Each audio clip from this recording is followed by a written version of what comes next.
Sa number 5, mobile vaccination drive sa syudad sa Bacolod agin sugda na sa mga merkado. Ininagalaom nga magapadasig pagid sang vaccination sang syudad. May report si Nico Delfin.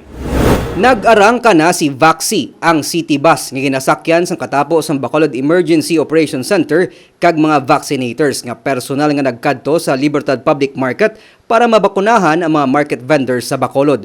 Suno kay Mayor Evelio Noradia, kabahin ini sang tikang agod mas mapadasig nga mapalabot ang COVID-19 vaccine sa pumuluyo, ilabi na sa mga market vendor kag katapos ang transport sector nga may kabudlayan sa pagkadto sa mga mass vaccination centers sang syudad. Kung magkatko sila sa vaccination center, may iba na ila tinion sa merkado, maapektuhan ang ilang income. So muna nga katuan na lang sila namon para hindi sila maistorbo. Sa muna nga prinsipyo pala, masling ko, if the Muhammad cannot go to the mountain, let the mountain go to the Muhammad. Kung hindi sila pwede, kami makadto sila. Para ang handom tagig nga mabakunahan ang pinakadamo nga pumulo sa syudad sa Bacolod.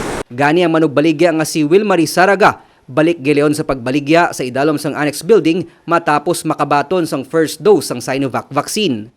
Salamat man sa ila Mayuman.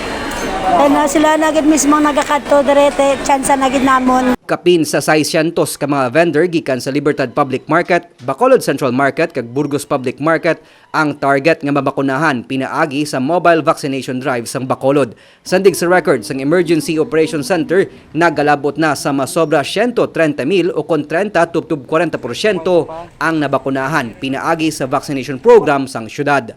Nico Delfin para sa DigiCast Negros.